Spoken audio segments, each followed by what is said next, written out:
It was after World War II, and there were 200 Yisayimim who were in Italy, who had lost everything in their life, but they were still holding on, and they decided they wanted to make a minyan for the Yomim Noraim, for Rosh Hashanah Yom Kippur, but they wanted an adult who could lead them. And they reached out and they found an older Yid who was broken, who had seen way too much in his life and now had nothing. They asked him if he could lead them, and he said, I'm not a Rebbe, I'm not a Rav, I'm not a Rosh Hashiva. And they said to him, Rebbe Yid, you're all we have. He agreed to come, and before Tkiyah Shofar, they asked him if he could speak. He stood up, he looked around, and he broke down crying. He couldn't speak. And they cried along with him. And that happened on the second day as well. But Erev Yom Kippur, they said, please just give us a few words. And so before Kol Nidre, he got up to speak.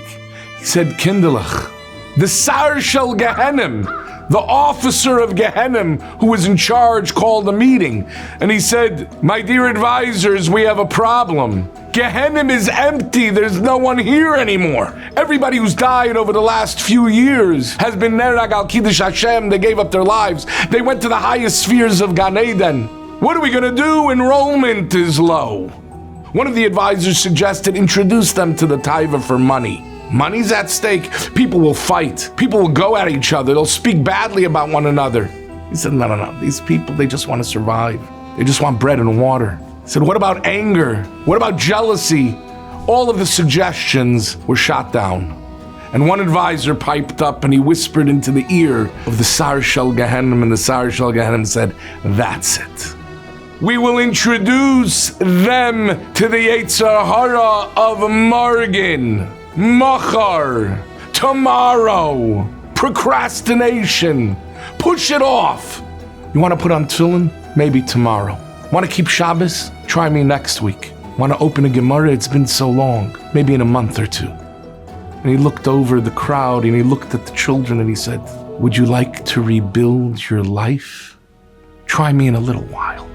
And he started to cry. And he said, Kinderlach, don't wait! Seize the moment! Tomorrow belongs to the Yetzer Hara, but today is yours for the taking. V'ga'u kol ha'am b'bechiyah. They burst out crying, and so many pointed to that moment, the moment that they would rebuild their lives. Vayemoyin teaches us that we cannot be just on the defense. We can't just say, next time, I'll be a little more careful. Today, I will not do this, I will not do that, I will not walk there, I will not look there. Make the commitment now, because you own today. You've conquered so much, and you'll continue to. Push it off till tomorrow. There's no telling what can happen. You have the power, you have the strength. You'll be able to do it, but do it today.